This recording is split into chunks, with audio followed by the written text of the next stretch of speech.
The internet? The internet has allowed a generation of youth to expand their minds and share information instantly.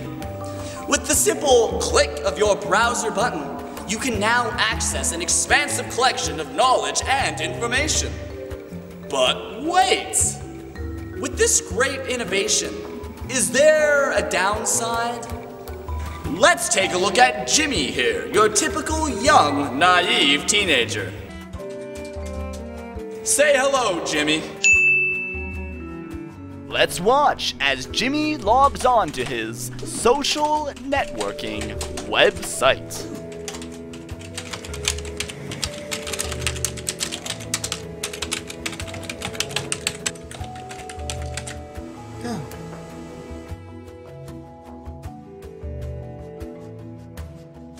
Jimmy, I'm a doctor. You can trust me. But do you really know what you're liking on Facebook? But Facebook said if I like this within 5 minutes, they'll donate $1 to save this kid. That's cute. Well, Jimmy, it seems that now it's time to talk about a little thing called Slacktivism. What's Slacktivism? Now, you may be wondering what Slacktivism is.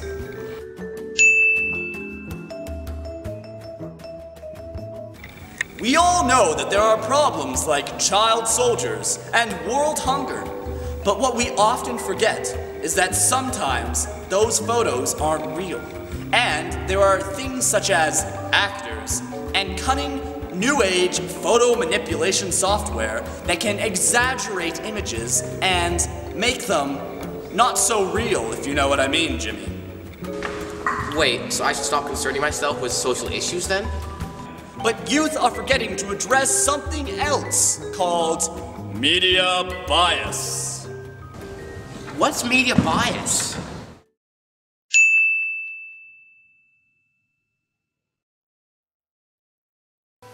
Let's hear what these young teenagers think about Slacktivism. Well, I liked certain pages, I watched videos, I commented on people's statuses, stuff like that. Well, there's a lot of posts going around that tells people sort of issues that's going on, and basically what you can do is to share the pictures around the internet so people are more aware of what's going on. It's great. I'm an internet activist. You can learn things really fast and support groups that need support. What were the specific issues that you liked and shared?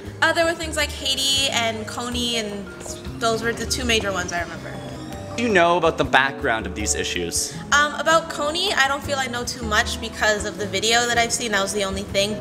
Like back when there was an earthquake in Haiti, there were lots of photos about that, and Coney 2012, there was a lot of things about that too. And I remember a lot of those kind of pictures going around. Now you may be wondering, Jimmy, if there is any reason you should look at social networking sites at all, if they are such a useless source of information. But there are uses after all. Even if you can't gain thorough information, it does inform you that these problems exist, allowing you to research them more fully.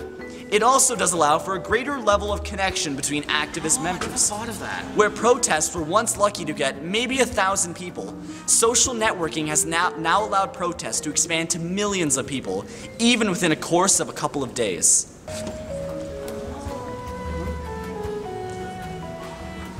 The Coney 2012 video received 100 million views on YouTube after 6 days. During the first 3 days of its release, there were 1,380,900 tweets per day about the video. After all this, only 3.6 million people, which is 3.6%, actually pledged to help stop Coney. This means that the rest of the people only liked the video or shared it on the internet. 23% of the people watching the video are youth ages 19 to 29. In conclusion, we are encouraging you as audience members to look past media bias and photo manipulation. Take into account that everything that you're liking and sharing on these social networking websites is manipulated into some form or another. Do your research on the issues. Figure out what it is that is really happening. Don't trust those simple one pictures on Facebook. Acknowledge that we as filmmakers have put a heavy influence of media bias into this film itself.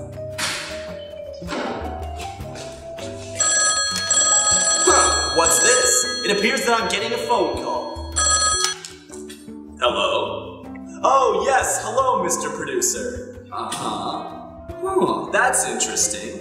Sure, I'll tell the audience. Don't worry, sir. I think they've got the point that we're trying to make. Well, I just got a phone call from my producer. He said that if you like or share this video within 3 minutes, we will donate $1 to stop Slacktivism.